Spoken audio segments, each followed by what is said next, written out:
Did you know that that's a ledger? I didn't know that.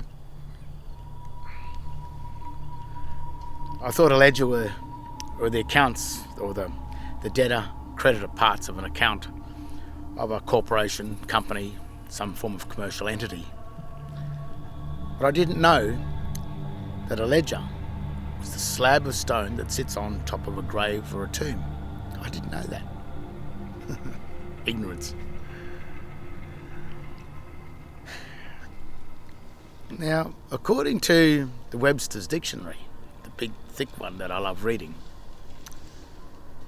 dates back a few years, the word ledger also derives from lie, to lie. And something that is lying flat has no standing. So it's not a part of the jurisdiction of whatever you're involved in. It's another strange thing. So does that mean that the word ledger that also derives from lie? Does it mean that the accounts or the ledgers or the debtor creditor parts of the accounts that appear in the mail from government bodies, banks, power companies, etc., are they saying that they're a lie? Some form of a lie? Not only does the word ledger derive from lie, it also means the bait on a hook, which is interesting, because are they saying that the ledgers that appear in the mail, in the articles from our governments, banks, power companies, etc., are not only a lie, but they are also a trap, a bait, some sort of a snare that snares us into falling for something that maybe we didn't know what we were talking about or didn't know what was happening. Another strange thing about it is the word, the bait on the hook is connected to a line connected to the bank. That's how it works. Which is funny, because it's strange how the bank always offers you a line of credit. So is the word saying that that the line of credit is some form of a bait, a trap that renders you subject to some sort of a grave or tomb, dead, rendered dead. Another funny part about the word ledger is when these ledgers come in the mail, the writing you will find on them is a form of sign language, which also appears on the tombstones, which is an all uppercase text which does not cannot be found in the Oxford English Manual of Styles. It doesn't exist there. So therefore, it has no jurisdiction with the English language. It's foreign. It's a foreign type font,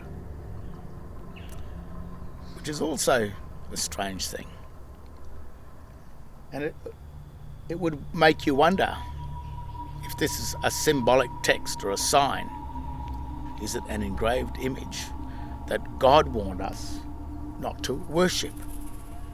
Worship.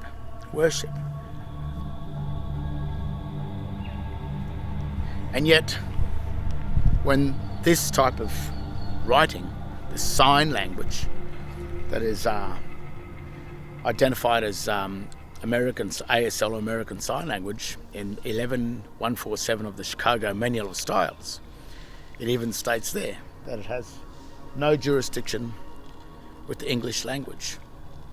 It's a foreign language. So is that why the articles that come in the mail are sealed?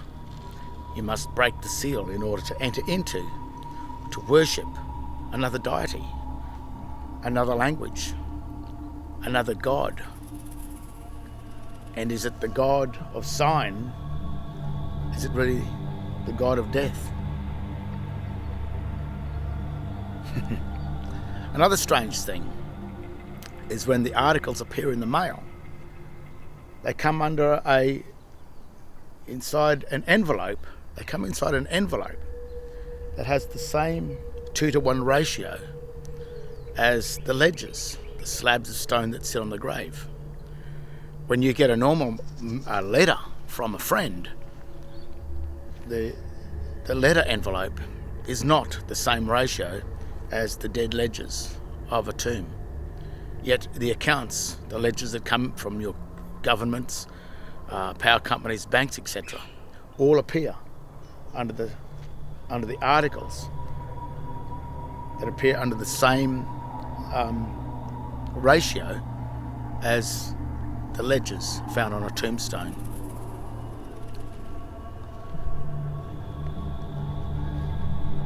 You see,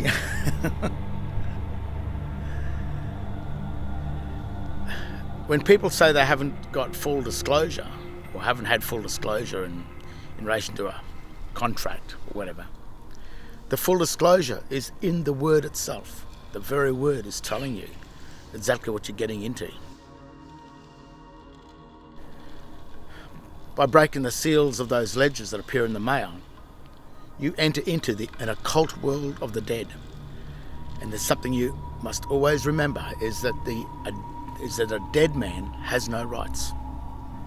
So when you get involved in some form of a contract from one of these places, such as foreign governments or corporate governments, foreign banking entities, power companies that belong to such foreign banks, then you may find yourself in deep trouble if you crack open those seals of those dead ledger accounts, because you will render yourself as dead.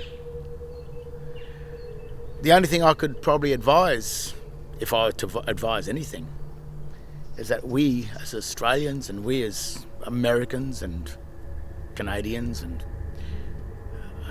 the people of England, the people of their own countries, should start being more vigilant and question just who is sending us these ledgers.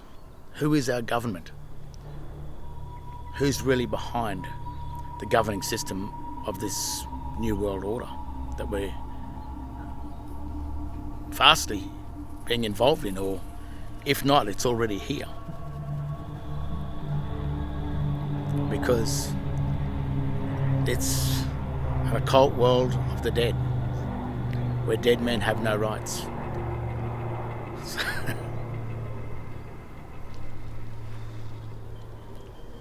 So, the ledger, the accounts that come in the mail, also the stone that sits on a grave, derives from a lie, is the bait on a hook.